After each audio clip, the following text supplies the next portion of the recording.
Padre Celestial, queremos darte gracias, Señor, por el privilegio que nos das de reunirnos para decirte, Señor, que somos gente necesitada, necesitamos tu obra en nuestra vida y queremos, por eso, Señor, pedirte que nos ayudes a entender tu palabra para poder vivir de acuerdo a esos principios. Obra en este tiempo, Señor. Oramos en el nombre de Cristo Jesús. Amén. Buenos días, tomen asiento, por favor. En su Biblia, Génesis capítulo 50, por favor.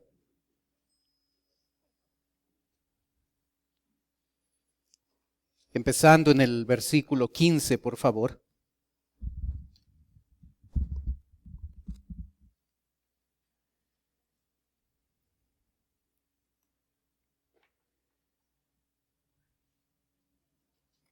Uno de los importantes principios que aprendemos en este pasaje que vamos a leer en un ratito es el hecho de que hay dos maneras de vivir. Una manera de vivir en la cual el creyente vive atormentado porque no se ha podido perdonar a sí mismo por algún pecado, por alguna circunstancia en su vida. Y el otro ejemplo es de José, quien vivió hasta el final de sus días en paz con Dios, con su prójimo, a pesar de las dificultades que tuvo que enfrentar. ¿Te es difícil perdonarte? ¿Algo en tu vida ha producido en ti la falta de perdón personal? La Biblia, terminando nuestro estudio de Génesis por más de un año, nos enseña al final de Génesis 3 principios. El primero es el dolor que llega a experimentar José al saber que sus hermanos todavía cuestionaban el perdón genuino que él les había dado años atrás. El versículo 15 dice: viendo los hermanos de José que su padre era muerto, dijeron: quizás nos aborrecerá José y nos dará el pago de todo el mal que le hicimos. Y enviaron a decir a José su padre, a decir a José: tu padre mandó antes de su muerte diciendo: así diréis a José, te ruego que perdones ahora la maldad de tus hermanos y su pecado, porque mal te trataron, por tanto ahora te rogamos que perdones la maldad de los siervos del Dios de tu padre. Y José lloró mientras hablaban.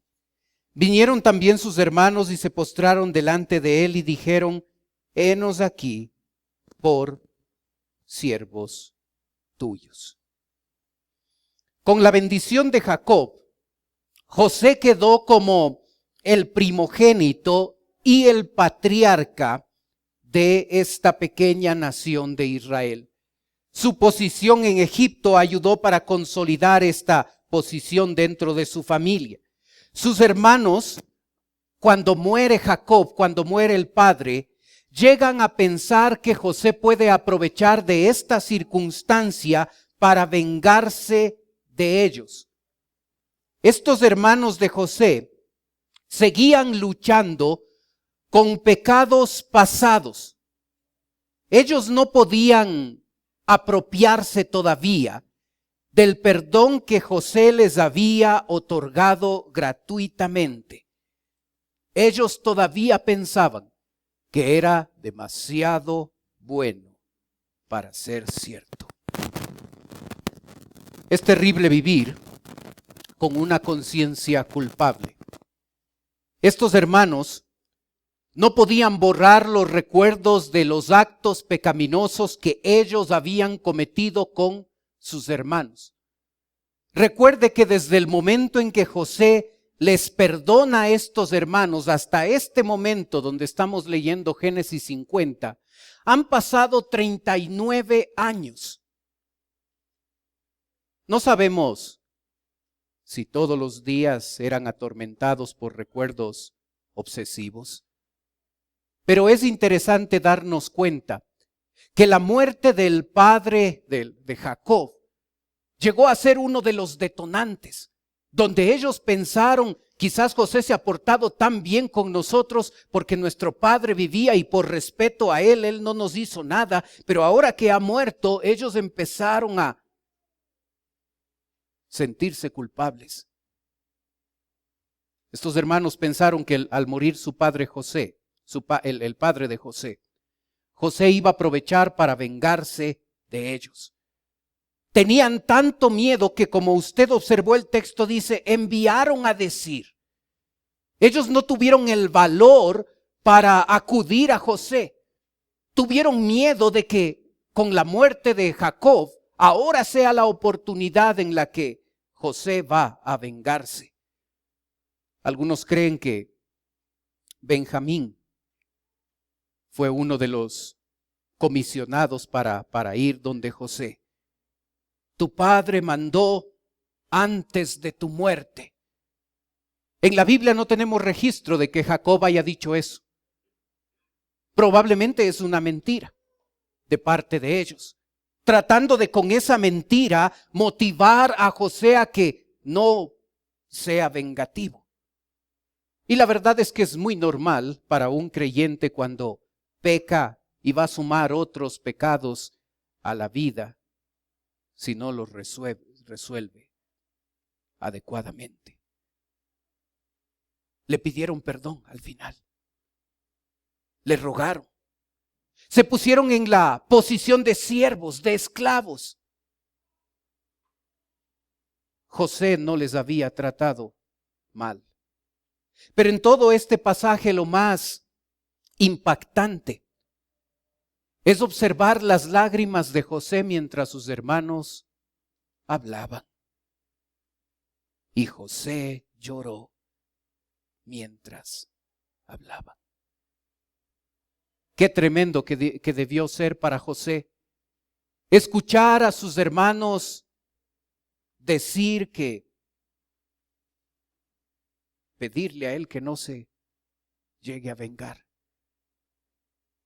Qué tremendo debió ser para José el dolor de su corazón al observar que después de 39 años, cuando la relación entre hermanos, según José, estaba muy bien, se llevaban muy bien, él estaba cuidándoles, proveyéndoles, ayudándoles a sus hermanos, y de pronto con la muerte de su padre ellos sacan lo que estaba en su corazón y muestran que todavía no se habían perdonado a sí mismos. Qué dramático es ver las lágrimas de José al escuchar que sus hermanos, después de años, no han aceptado el perdón genuino y gratuito que este hombre le había dado. Hermano, ¿se identifica usted con los hermanos de José? Usted puede ver en su vida que se ha guardado cierto miedo, cierto dolor, cierta actitud en la que usted cree que no le ha perdonado, que alguien no le ha perdonado o que Dios no le ha perdonado por alguna área en su vida que quizás no está andando bien. Y se sigue atormentando con esos pensamientos, con esas ideas y quizás muchos momentos en el día o en algún momento en la semana usted siente esos pensamientos atormentadores que le hace sentir culpable. Quizás se sienta así cuando vuelve a luchar con ese pecado, vuelve a caer otra vez en esa tentación y vuelve a recordar otra vez que usted no se ha perdonado a sí mismo. Qué tremendo es observar que estos hermanos, después de 39 años, todavía no habían aceptado el perdón gratuito y completo que José les otorgó. Qué dolor debió sentir José al observar que esta era la realidad espiritual de sus hermanos. José va a tratar de darle seguridad a estos hermanos temerosos y atribulados. Y el versículo 19 dice: y le respondió José: no temáis, ¿acaso estoy yo en lugar de Dios? Vosotros pensasteis mal contra mí, mas Dios lo encaminó a bien, para hacer lo que vemos hoy, para mantener en vida a mucho pueblo. Ahora, pues, no tengáis miedo. Yo os sustentaré a vosotros y a vuestros hijos. Así los consoló y les habló al corazón. Hay muchas verdades importantes en esta porción. José dijo: ¿acaso estoy yo en lugar de Dios? Cuando usted y yo consideramos la idea de que debemos vengarnos por lo que alguien nos hizo, estamos tomando la posición de Dios. Llegamos a ser tan insolentes que pensamos que la justicia debe ser otorgada por nosotros. Nosotros nos consideramos jueces. Y la Biblia habla de que solo hay un juez: Dios. José no les está diciendo que por los pecados que ellos cometieron en el pasado no van a haber consecuencias. De esas consecuencias se va a encargar Dios cuando evalúe la vida de estos hermanos. Pero lo que José sí está diciendo es que él no va a ocupar la posición de Dios, no va a llegar a vengarse, porque ese es el papel de Dios. Él es el juez. Y él va a dejar que Dios sea el que otorgue la justicia que se merecen estas personas. Proverbios 28 dice: el que encubre sus pecados no prosperará, mas el que los confiesa y se aparta alcanzará misericordia. Aquel creyente que llega a no arreglar su situación pecaminosa con Dios, aquel creyente que encubre pecados en su vida, la Biblia garantiza a tal creyente que no prosperará. Así es que, hermano, a veces culpamos a otros, culpamos al gobierno, culpamos a otros individuos por la falta de prosperidad en nuestra vida.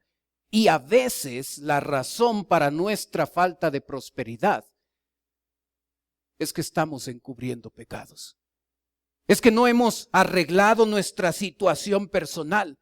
No hemos confesado nuestros pecados, porque aquel que confiesa y se aparta de esos pecados alcanzará la misericordia de Dios. Vivieron atormentados al no aceptar el perdón genuino que José les estaba ofreciendo. Uno puede ocultar el pecado, puede negarlo, puede tratar de excusarse, puede pensar que todo el mundo lo hace. Así es que no importa que haga esto, que mire esto, que cometa este pecado, que todos lo hacen. Al final de cuentas, el que encubre sus pecados no prosperará. En la vida de estos hermanos había una falta de prosperidad espiritual. La muerte de Jacob fue el desencadenante para revelar lo que estaba en el fondo de su corazón. Era un corazón que todavía estaba atormentado por las cosas que habían hecho en el pasado y que no se habían apropiado del perdón genuino, gratuito y total que José les había dado.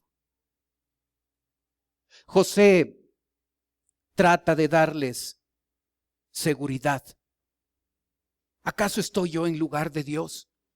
Yo no me voy a vengar de ustedes. Vosotros pensasteis mal contra mí,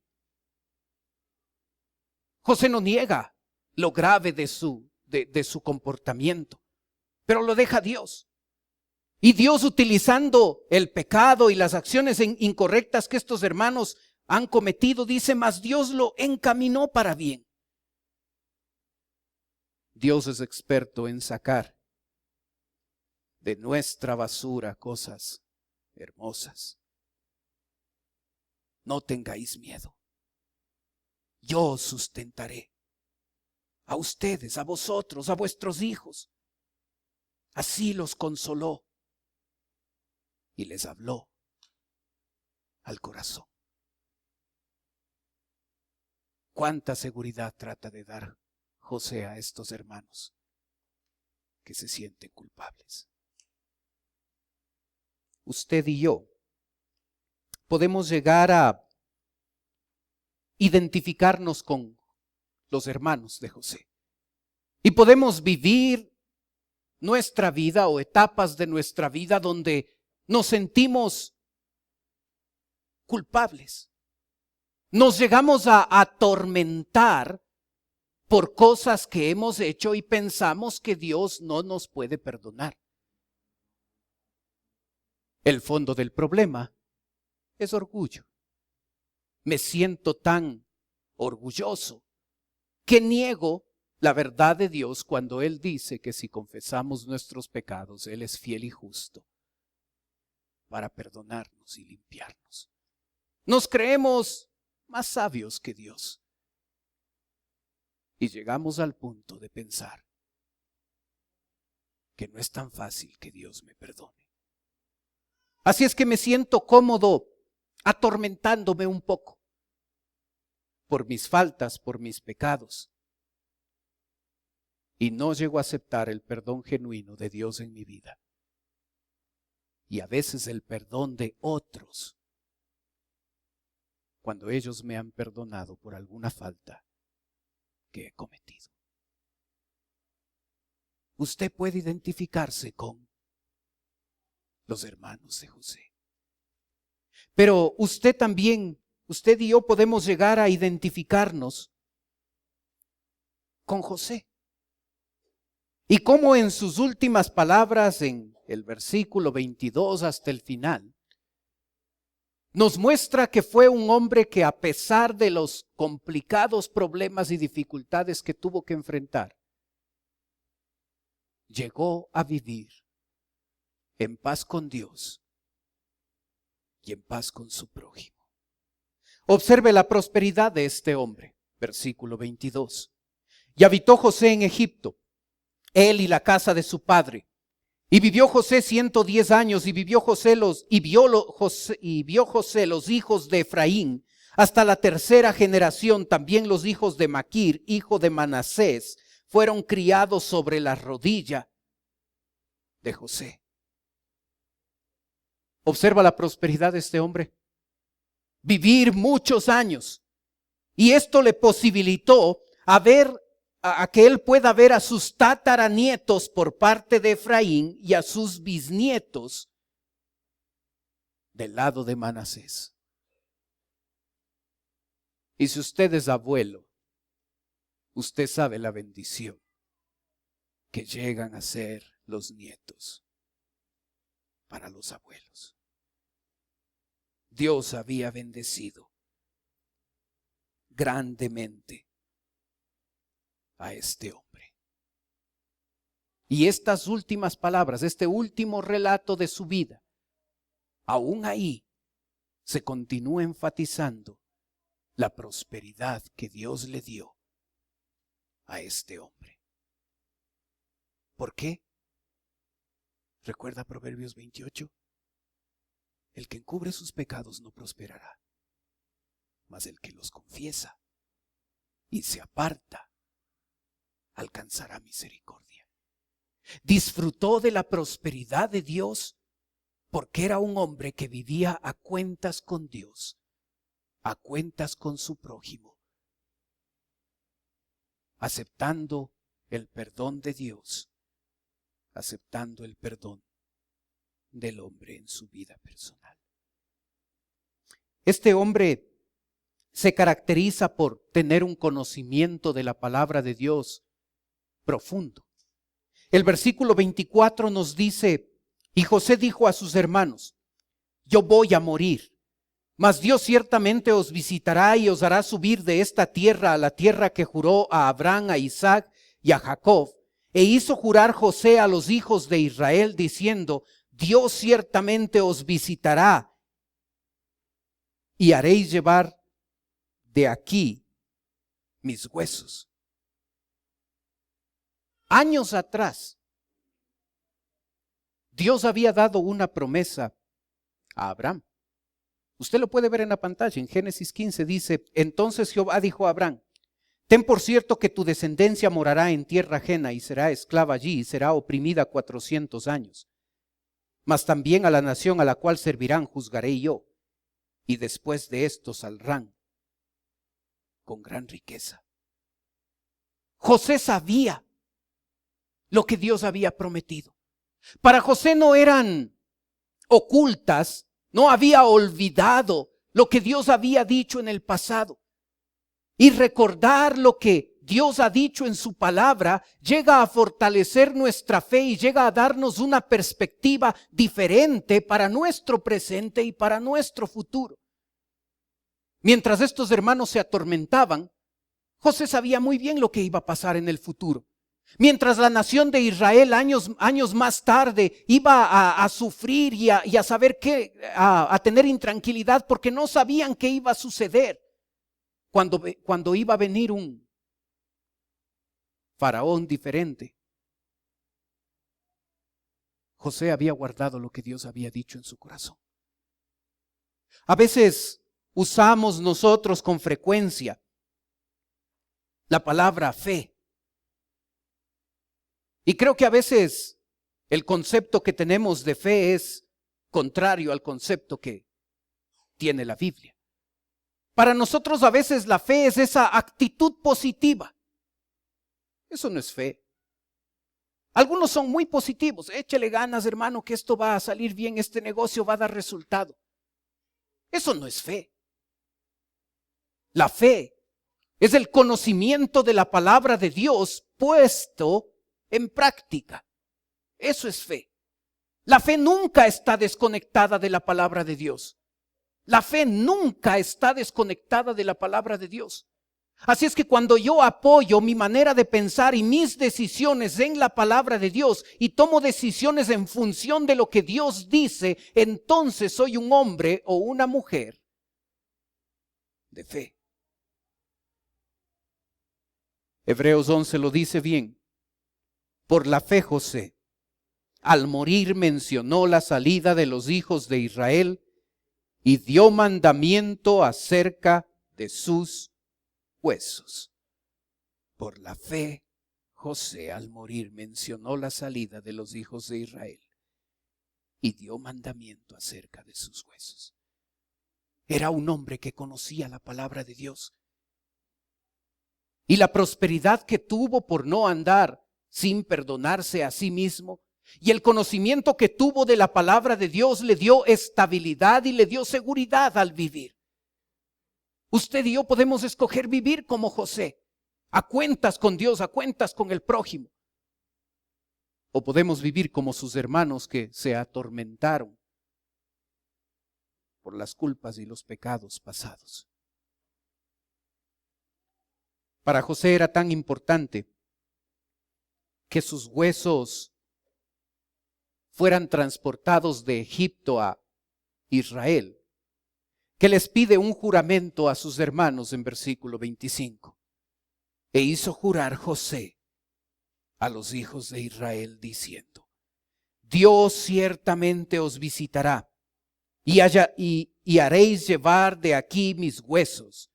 Y murió José a la edad de 110 años. Y lo embalsamaron y fue puesto en un ataúd en Egipto. Observa lo que les pide. Yo quiero que mis huesos vayan a Israel. No es el primero en pedir eso. Usted sabe, a Jacob estudiamos la semana pasada, él también pidió que sus huesos sean transportados a la tierra prometida.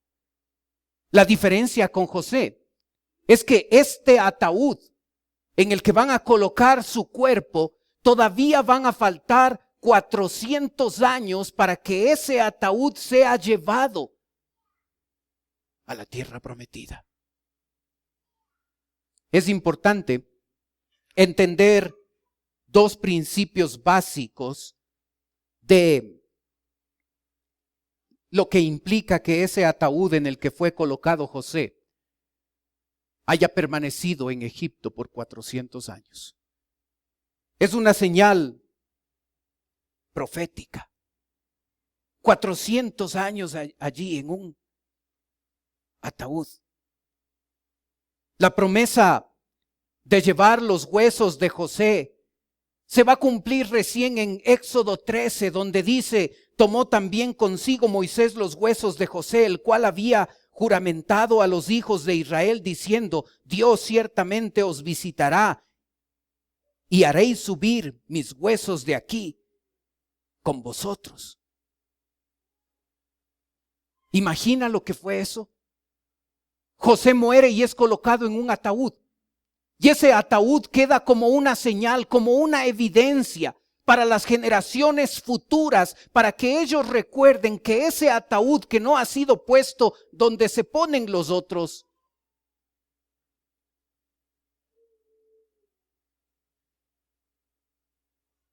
fue una señal. La gente podía ver ese ataúd.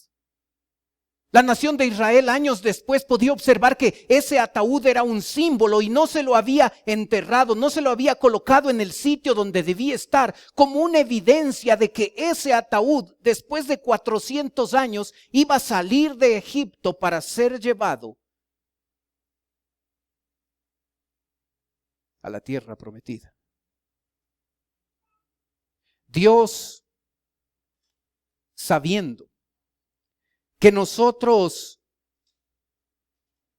tenemos una fragilidad en nuestra memoria, a lo largo de la historia bíblica, Dios ha establecido señales para que nos recuerde a nosotros ciertos actos poderosos de nuestro Dios. Cuando la nación de Israel cruzó el Jordán allá en Josué 4, Dios le dijo a la nación de Israel: pongan 12 piedras al salir de aquí del Jordán. Jesucristo, cuando alimentó a los 5,000, sobraron 12 cestas. Después en Marcos 8, cuando llega a alimentar a 4,000, sobran 7 canastas. Señales en la vida nuestra para que no nos olvidemos de quién es nuestro Dios y qué es lo que Él va a hacer. Un ataúd no enterrado durante 400 años.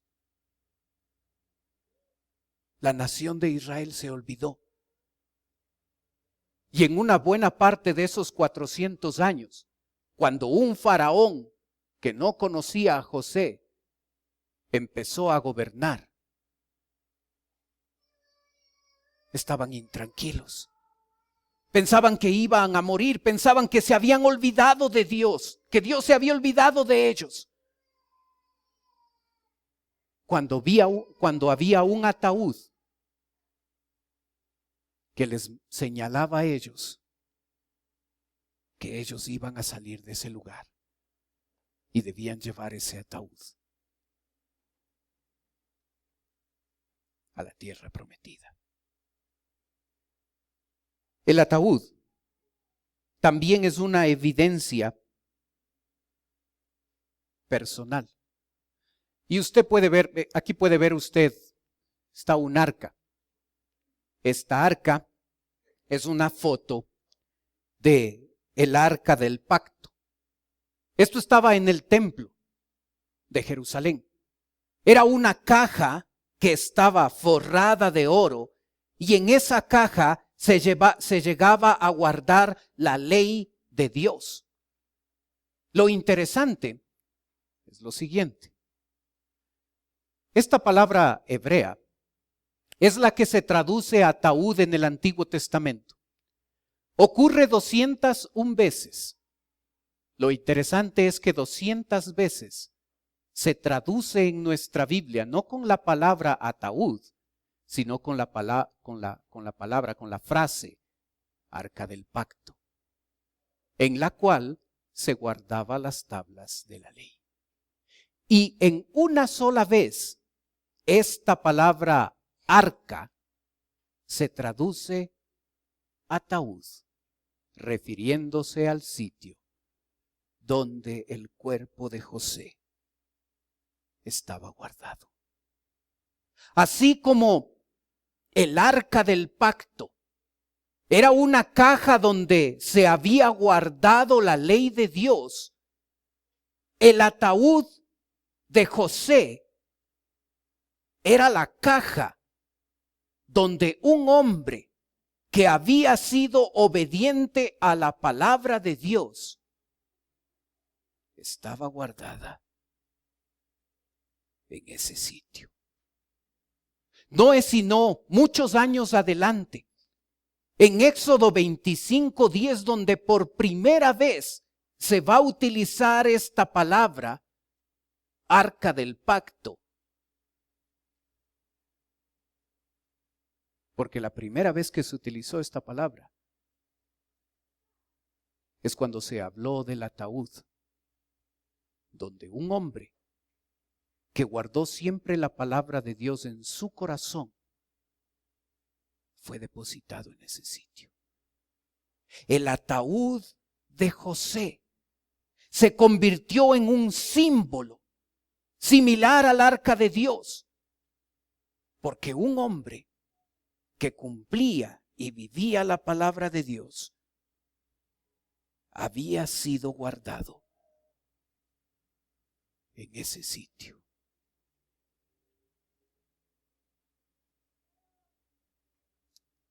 La pregunta obvia es, ¿con quién se identifica usted? ¿Con los hermanos de José?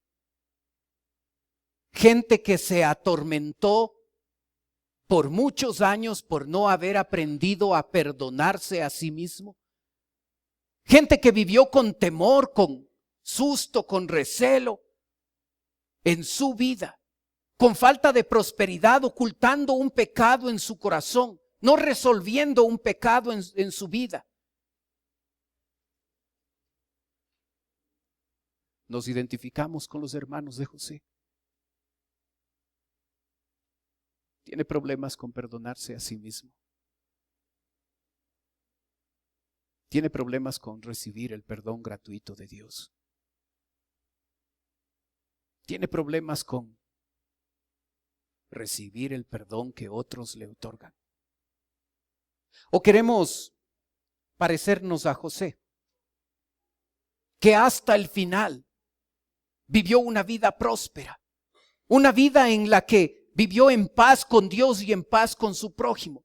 Y a pesar de todo lo difícil que fue su vida, los complicados problemas que tuvo que enfrentar, decidió dejarle a Dios el control de su vida. Y aún su propia muerte, su propio ataúd, fue una señal de un hombre que vive en paz y en obediencia a la palabra de Dios. Hermano, usted y yo escogemos cómo vivir. Intranquilos, temerosos, culpables, atormentándonos de nuestros pecados y de nuestro pasado. O en paz con Dios y con nuestro prójimo. ¿Qué escoge usted? Escoja con cuidado. Oremos.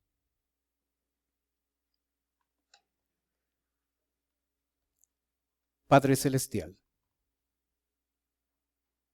gracias, Señor, por tu palabra. Gracias, Padre, por lo que nos enseñas. Gracias por tu fidelidad al permitirnos estudiar por más de un año este libro de Génesis. Gracias por lo que hemos aprendido, lo que tú nos has mostrado. Y Padre, llegando al final de la vida de José, yo pido, Padre, que tú nos ayudes a escoger con cuidado. Te ruego por aquellos creyentes que viven atormentados por su pasado. No han aprendido a perdonarse, no. Su orgullo es tan grande que no les deja.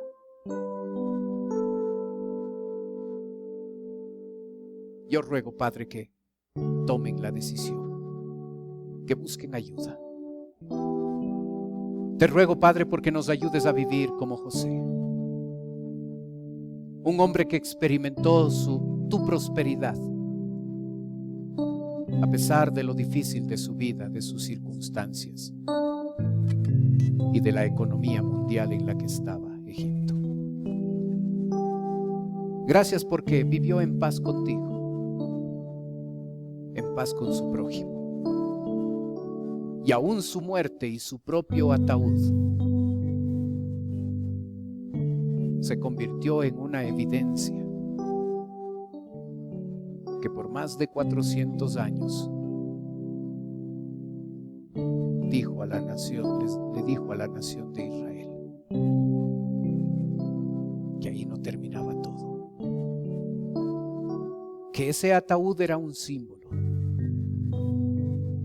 de que un día Dios les iba a sacar de la opresión de los egipcios, y que en ese cuerpo en ese ataúd estaba un cuerpo inerte, pero un símbolo de un hombre que había aguardado, que había atesorado tu palabra en su diario vivir. Ayúdanos a escoger la vida de José. Pedimos tu bendición. Mientras usted sigue orando, puede ser que esta mañana nos está visitando alguien por primera vez. Y si ese es su caso y usted dice: pastor, yo vengo por primera vez, yo quisiera que usted ore por mí. Mientras los demás tienen sus ojos cerrados, usted puede levantar un ratito su mano y con eso me está diciendo a mí: vengo por primera vez, ore por mí. Gracias, veo su mano. ¿Alguien más?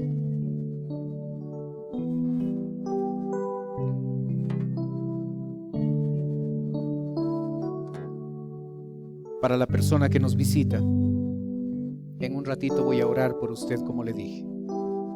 Quisiera ofrecerle algo más, totalmente voluntario, no se sienta presionada. Si usted desea, puede tomar sus cosas, puede pasar a la parte de abajo donde estoy yo. Si usted lo hace, una persona de nuestra iglesia se va a acercar y le va a llevar a un lugar privado, y en ese lugar va a conversar un momento con usted.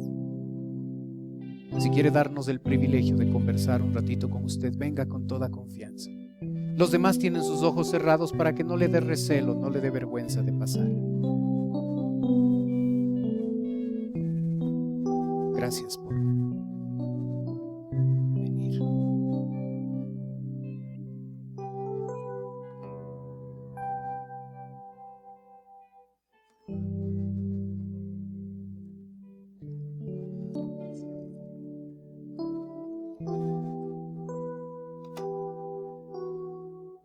Padre Celestial, te ruego por la persona que acaba de pasar.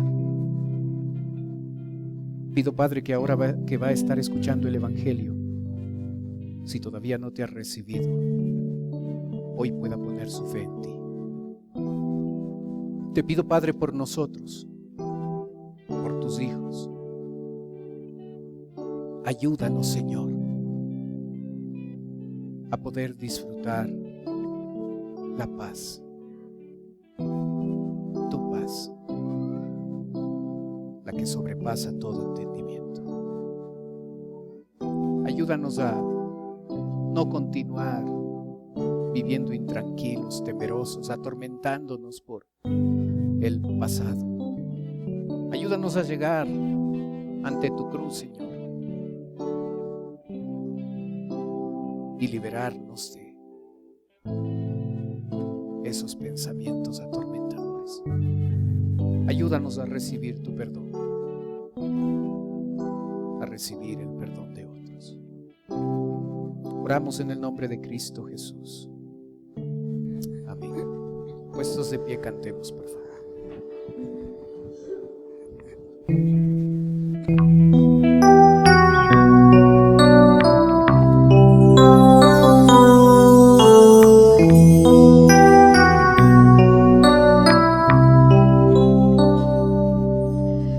Yo he visto el dolor acercarse a mí, causarme heridas, golpearme así, y hasta llegué a preguntarme, ¿dónde estabas tú?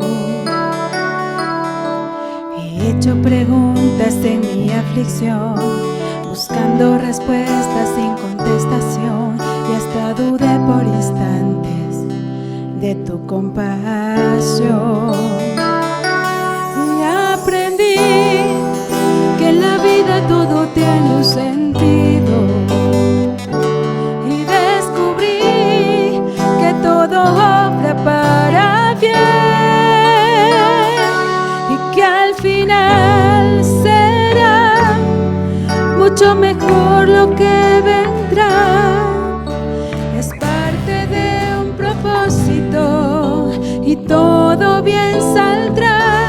Siempre has estado aquí, tu palabra no ha fallado y nunca me has dejado. Descansa mi confianza sobre ti.